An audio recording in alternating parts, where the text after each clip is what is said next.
Parang mismatch yan ah.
Kala ko di ka pupunta.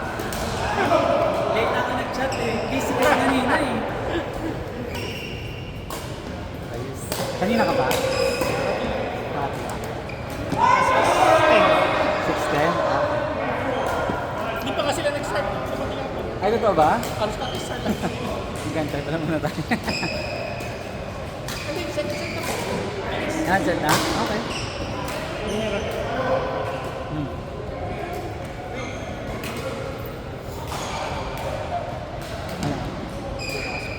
Ayun. Galing ka pa. Oo. Gusto nga eh. Kala ko hindi nga. Gusto ko maglaro tapos bigla may pinapabas. Bukas na yan.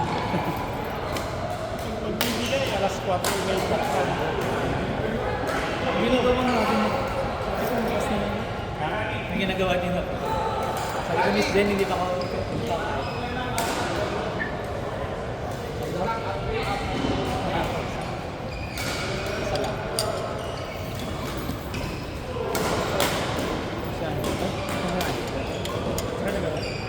Yan yata, oo.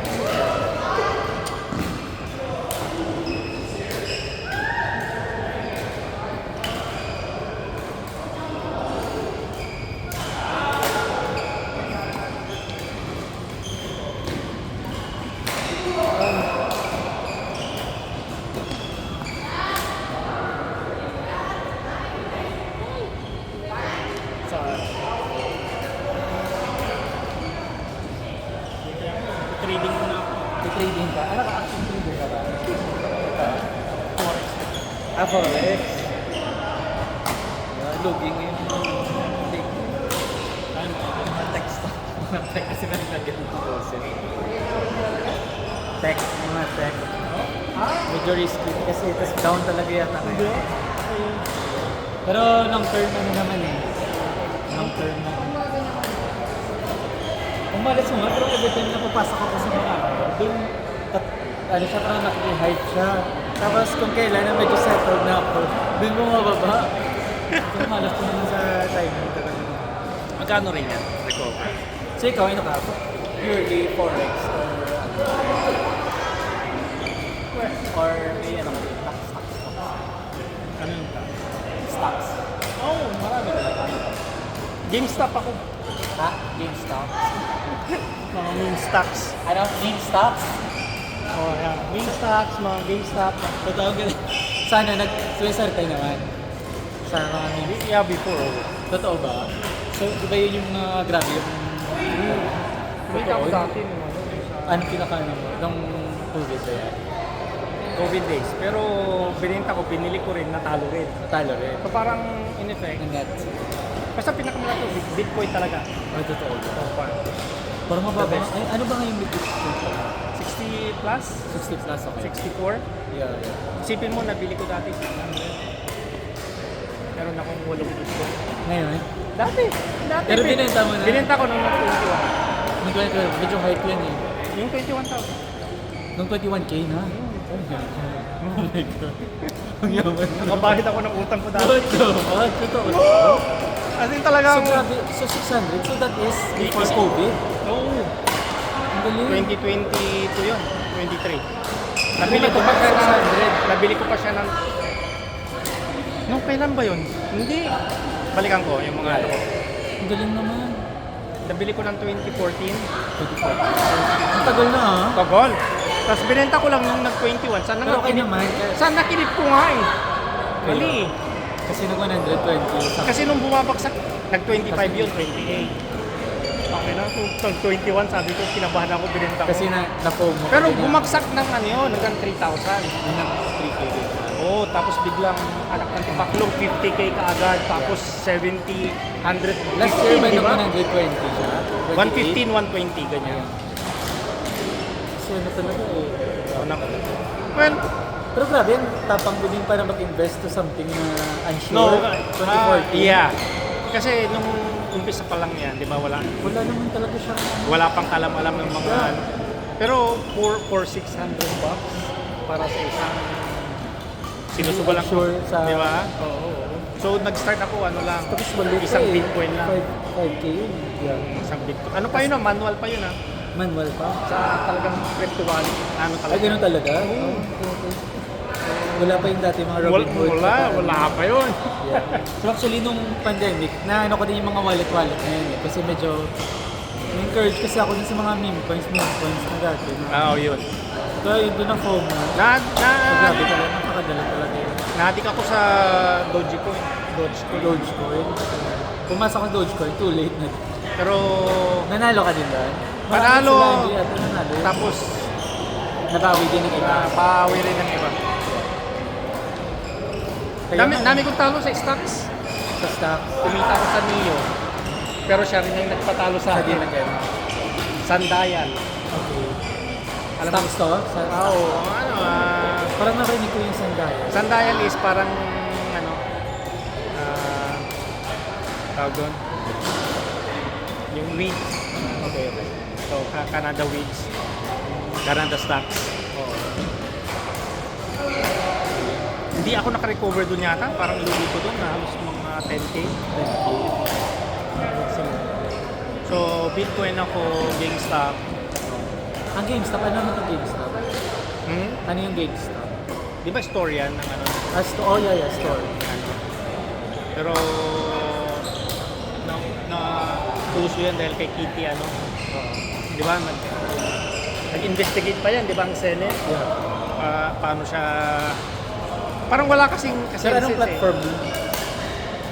Well, ang pinaka-platform niya talaga is more of mga retail. Pero ang tagal na kasi sinishort yan ng mga hedge funds na hindi naman dapat, well, kung ako talagang tatanungin, nasa tamang presyo siya ngayon, 21 bucks per share.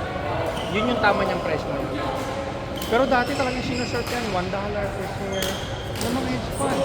Tapos akin, meron lang siya ng 12. Parang ano nga sa dump? Ano nga to? Yung... Ano tawag dito. Ipapabalakas nila, tapos i-dump lang naman yun.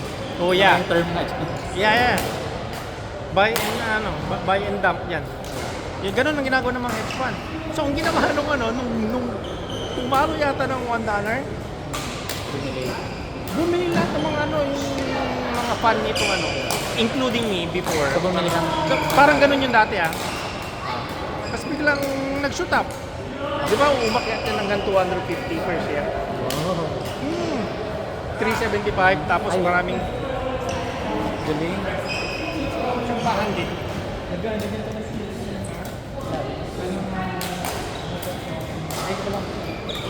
Bitcoin, tsaka isa pa siya yung stock.